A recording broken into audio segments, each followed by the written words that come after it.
क्योंकि पति पत्नी के जो वियोग की स्थिति है, प्रेम का वर्णन है, उसका बेटा कभी वर्णन नहीं कर सकता। क्यों? जरा विचार करना। अरे एक माँ से बेटा कैसे कह सकता है कि आपको पिताजी बहुत याद करते हैं? और यदि बेटा ऐसा कहेगा तो क्या मर्यादा रहेगी उसके जीवन में? यदि बेटा अपनी माँ से कहे कि माँ पिताजी तुमको बहुत याद करते हैं, तो याद रखना प्यारे, मर्यादा नहीं रहेगी। और आज मर्यादा पुरुषोत्तम है हमारे राम, और आज शंकर भगवान 11वें रुद्र में मर्यादा पुरुषोत्तम के मानस बेटा बनना चाहते हैं। लेकिन यदि हम मर्यादा की बात करें प्यारी, तो आज जो मर्यादा हमें गांव में देखने को मिलती है वो मर्यादा शहरों से में नहीं। यदि हम मर्यादा की बात करें तो आज जो मर्यादा हमें गांव में देखने को मिलती है वो मर्यादा शहरों से समाप्त हो गई है। आप कहेंगे स्वामी जी आपने हमारे गांव में आके कौन सी ऐसी मर्यादा देख ली जो आपको गांव की मर्यादा आज भी अच्छी लगती है? गांव में मर्यादा है, शहरों की मर्यादा समाप्त हो गई। आप कहेंगे कि कौन सी मर्यादा आपने हमारे गांव में आके देखी जो आपको गांव की मर्यादा आज भी अच्छी लगती है?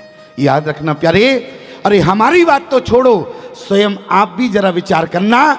एक नजर जरा सारी माताओं के ऊपर जरा डाल के देखना। यदि यहाँ पर 60 बरस की भी माता जी बैठी हैं तो उनके सिर पर पल्लू है, लेकिन शहरों से पल्लू समाप्त हो गया। ये क्या है? मर्यादा है। शहरों से मर्यादा समाप्त है। माता जी यदि हम पल्लू की बात करें तो एक निवेदन आपसे करना चाहते हैं। ये बात हमको बहुत अच्छी लगी, लेकिन कथा करने जिस समय हम महानगर में जाते हैं तो ये मर्यादा वहां नहीं होती। लेकिन जरा ध्यान रखना, आज पल्लू की बात आई तो एक हम आपको सिद्धांत बताना चाहते हैं। आप चाहे जीवन में अपना सिर खुला रखना, लेकिन 4 जगह जीवन में कभी सिर खुला मत रखना। 4 जगह भारतीय सनातन धर्म की नारी को अपना सिर खुला नहीं रखना चाहिए।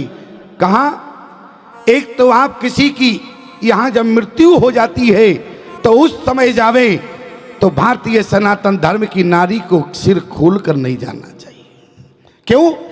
क्योंकि उस समय यदि नारी सिर खोल कर जाती है तो उसके पति को रोग लगते हैं। इसलिए मृत्यु के समय में आपको किसी के यहाँ, चाहे भले ही बेटी अपने पिता के यहाँ जावे, उसके मायके में कहीं गमी हो गई हो, लेकिन उस समय भी बेटी सिर खोल कर नहीं जाती है। सिद्धांत है। और दूसरा, किसी के यहाँ बेटा या बेटी हुआ हो, सूतक लगा हो, तो उस समय भी आपको सिर खोल कर नहीं जाना, सिर के ऊपर पल्लू लेकर जाना। क्यों? जो सिर ढककर जाती है तो उसकी संतान में जीवन में कभी कष्ट नहीं आता है। इसलिए माताओं, तीसरी जगह कौन है जीवन में जिसको आपने गुरु बनाया हो, या आप मंदिर में भगवान के दर्शन को जावें तो कभी भी सिर खोल के मत जाना। क्यों? क्योंकि आपके जीवन में जो भजन और पुण्य प्रताप है वो समाप्त, नष्ट हो जाएगा। और चौथी जगह, जब भगवान की कथा को श्रवण करें तो कभी भी सिर खोलकर भगवान की कथा को श्रवण ना करें। क्यों? क्योंकि आपके हाथों में जो रिद्धि सिद्धि है वो जीवन भर के लिए समाप्त हो जाती है। इसलिए 4 जगह कहीं सिर खोलकर मत जाना। और आज जब हम पल्लू की बात करते हैं कि माताओं के सिर पर पल्लू होता है, तो जरा ध्यान देना हमारी बात पर। एक जगह हम शहर में गए, बहुत बड़ी गंभीर बात, देखो सत्य घटना सुना रहे। अच्छा झूठ तो हम बोलते नहीं है। अच्छा झूठ क्यों बोले? झूठ बोले तो पाप लगे, झूठ बोले तो पाप लगे। अच्छा एक व्यक्ति तो बोले स्वामी जी आपके ऊपर तो बहुत पाप लदे होंगे। हमने कहा क्यों? बोले हमने सुना है संत दरस जिम पातक तरही। बोले संत के दर्शन से पाप तो लोगों के मुक्त हो जाते हैं, लेकिन जो लोगों के पाप होते हैं वो संत के पास चले जाते हैं। क्यों? जब लोग संत को प्रणाम करते हैं तो लोग तो पाप से मुक्त हो जाते हैं, लेकिन जो लोगों के पाप हैं वो संत के पास चले जाते हैं। हमने कहा भैया तुमने बहुत अच्छी बात कही कि लोग जब प्रणाम करते हैं तो वो पाप से मुक्त हो जाते हैं और संत के पास पाप आ जाते हैं। लेकिन याद रखना, जो संत को प्रणाम करता है वो पापों से मुक्त होता है, और जो संत की निंदा करता है वो संत के पाप ले जाता है, वो महापापी हो जाता है। ध्यान देना, हमारे पास तो पाप रहा नहीं, आपने प्रणाम किया, आपका पाप हमारे पास आया। जिसने हमारी निंदा की उसके पास पाप चला गया। अब बताओ हम क्या पाप से घिरे लग रहे हैं? क्यों? लेकिन जरा विचार करना, क्योंकि सत्य घटना बता रहे प्यारे। एक जगह हम दिल्ली गए, हमारा चेला था, बोले स्वामी जी आपको विवाह में आना है, निमंत्रण दिया। वैसे तो साधु संतों को विवाह में नहीं जाना चाहिए, ठीक है, साधु संतों को विवाह में नहीं जाना चाहिए। आप कहें स्वामी जी क्यों नहीं जाना चाहिए? अरे राम जी की बारात में तो सबसे ज़्यादा दाढ़ी वाले ही गए थे। क्यों? राम जी के विवाह में सबसे ज़्यादा दाढ़ी वाले गए थे, और आप कहते हैं विवाह में नहीं जाना चाहिए। अरे आप विवाह में जाएंगे, वर वधू को आशीर्वाद देंगे। हमने कहा वो तो बात तुम्हारी ठीक है, लेकिन जरा विचार करना, कलयुग का माहौल है, कहीं हम किसी के विवाह में जाएं, मान लो हमारा ही मन हो जाए हमको भी विवाह करना, तो तुम समस्या में घिर जाओगे कि नहीं? कहाँ से कहाँ बुलाया है, अब तो बाबा ने बवाल खड़ा कर दिया, अब इसका कौन विवाह कराएगा?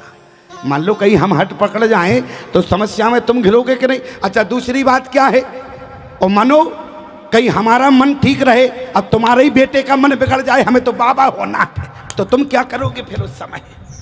क्यों उस समय क्या करोगे? मान लो मन है, क्यों मन बिगड़ नहीं सकता है क्या? मान लो मन बिगड़ जाए, उसने कहा कि हमें बाबा होना है, क्यों? क्योंकि लोग बाबाओं का जलवा देखकर पागल हो जाते हैं। एक जगह हम गए, उसने हमारी गाड़ी देखी, बोले वाह महाराज जी क्या गाड़ी है आपकी, बिल्कुल लग्जरी गाड़ी से आप चलते हैं, आपका तो जलवा है। हमने कहा नालायक, दिमाग खराब है, तुम्हें हमारा जलवा कैसे दिखा? बोले आप लग्जरी गाड़ी से हैं। हमने कहा याद रखना प्यारे, महात्माओं का जलवा महात्मा की गाड़ी से नहीं होता है, महात्माओं का जलवा महात्मा की गाड़ी से नहीं, महात्माओं का जलवा महात्मा की दाढ़ी से हुआ करता है। बुरी लगे तो तुम भी रख लो, हमें क्या दिक्कत की बात है? जरा कल्पना करना प्यारे, जैसे ही हम उसके यहाँ पहुंचे और शहर की बात थी, और जैसे ही हम उसके यहाँ गए, और आप सब जानते हैं प्यारे शहरों की दशा क्या है, बोले जितने नौजवान हैं सब मूछ मुड़ाए घूमते हैं, शहरों में मूछें भी गायब हो गई हैं, किसी के मूछ नहीं दिखती है। लेकिन जरा ध्यान देना, और जैसे ही हम उसके यहाँ विवाह में गए तो बरवधू को जैसे ही हम मंच पर चढ़े तो बरवधू का एक जैसा श्रृंगार था। श्रृंगार क्या था? बोले वधू भी अपने सिर पर पगड़ी रखे थी और बर भी अपने सिर पर पगड़ी रखे था। अब हम समस्या में हो गए, आशीर्वाद किसको देवे? अब क्यों आशीर्वाद किसको देवे? समस्या में घिर गए। आप कहेंगे कौन सी समस्या में? अरे समस्या इस बात की, दोनों का श्रृंगार एक जैसा था, ना तो हम ये पहचान पाए ये बर है कि ये बर है, कौन बर है, इनमें कौन वधू है। अब हमने कहा किसको आशीर्वाद देवें? मान लो कहीं सौभाग्यवती का आशीर्वाद हमें वधू को देना है, कहीं बर को दे दिया सौभाग्यवती रहो, तो उसका कहेगा महात्मा जी दिमाग खराब है आपका क्या, हमको सौभाग्यवती का आशीर्वाद दे रहे हो? तो हम तो पहचान नहीं पाए, बड़ी गंभीर समस्या हो गई। और मंच के नीचे एक भाई साहब खड़े थे, बड़ी कोट पैंट में थे, टाई लगाए हुए थे। हमने धीरे से कहा हाथ पकड़ के, हमने कहा भाई साहब, इसलिए पहचान करना था इनमें कौन बर है कौन वधू है। और जैसे ही हमने हाथ पकड़ा, हमने कहा भाई साहब, और जैसे ही हमने कहा भाई साहब, उसने नीचे से लेके ऊपर तक देखा हमको, बोले शर्म नहीं आती आपको? हमने कहा शर्म की क्या बात, हमने भाई साहब तो कहा आपसे। अरे बोले बात वो नहीं है, आपने मुझसे भाई साहब क्यों कहा? हमने कहा भाई साहब नहीं तो क्या कहें, आप कोट पैंट पड़े हैं, बड़ी टाई लगी है। बोले हम भाई साहब नहीं हैं। हमने कहा तो क्या हो? बोले हम लड़की की माता जी हैं। हमने कहा और गजब हो गया। क्यों प्यारे? अच्छा बताओ, शहरों में ये मर्यादा है क्या? मर्यादा समाप्त है, लेकिन गांव में मर्यादा है। याद रखना प्यारे,